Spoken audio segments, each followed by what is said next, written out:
new civil war is within the Republican Party. It's for the hearts and minds of the values that most of us think we believe and most of us think we espouse, but our leadership has not done it. Edward Hudgins is the director of advocacy and is a senior scholar at the Atlas Society. He's written a great book, The Republican Civil War. Will freedom win? That's the question he poses. Will freedom win? And Edward, could I get 5 minutes, please? Just tell us about your book. Tell us about the work you're doing. Folks, thank you so much. We're going to wrap up, and I want everybody on the steps here armed to the teeth so we can take that photograph and send to the legislature. Okay, Edward, thanks. Thank you. Thank you all very much. I appreciate the opportunity to be here. By the way, we have some folks circulating around passing out copies of the book, and I think we have a box of them over here, so if you're interested, please pick it up. We're the Atlas Society. How many of you have heard of or read or saw the movie Atlas Shrugged? Okay, that's good. You all should take a look at it because that's what's happening in this country now. I talk in this book about a civil war within the Republican Party because unfortunately there are factions that are fighting not for liberty, but to keep the welfare state, to keep the status quo the way it is, or to push agendas that really have nothing to do with liberty. And I go into some detail in this book about how the Republican Party is going to end up failing and continuing to fail if this is the approach they are taking.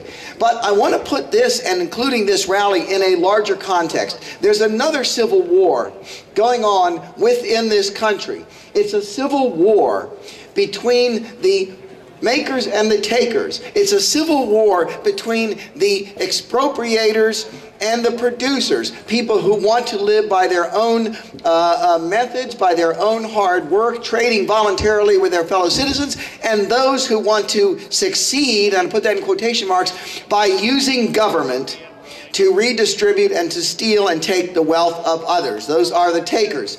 And they are enabled by a class of ruling statist elites who basically suck up, who basically this is what their whole life is, of getting applause by redistributing the wealth of others. This is the nature of the welfare state. But the welfare state can only live by punishing producers for being productive and rewarding people, not for producing goods and services to sell to their fellow citizens, but for wielding political power.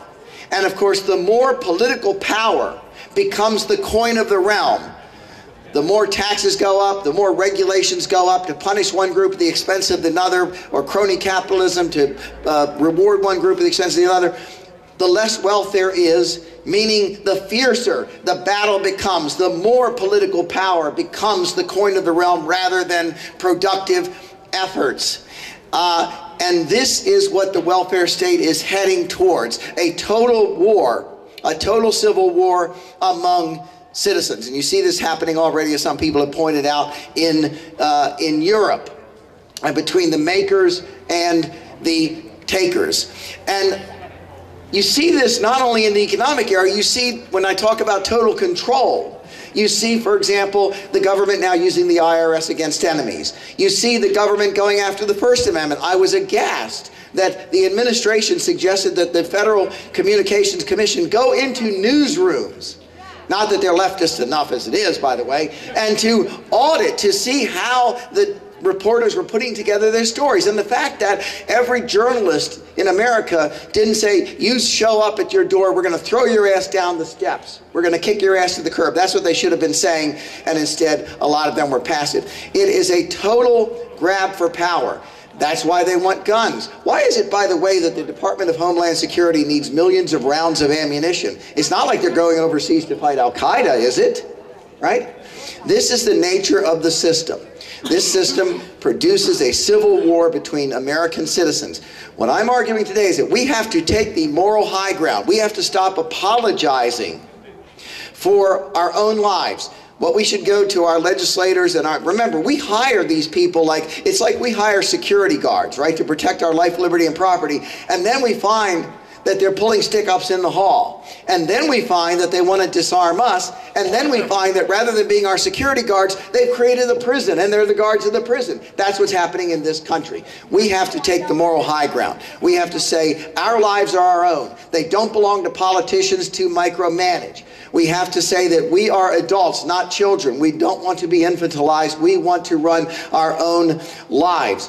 We have to basically take the moral high ground to take back our lives.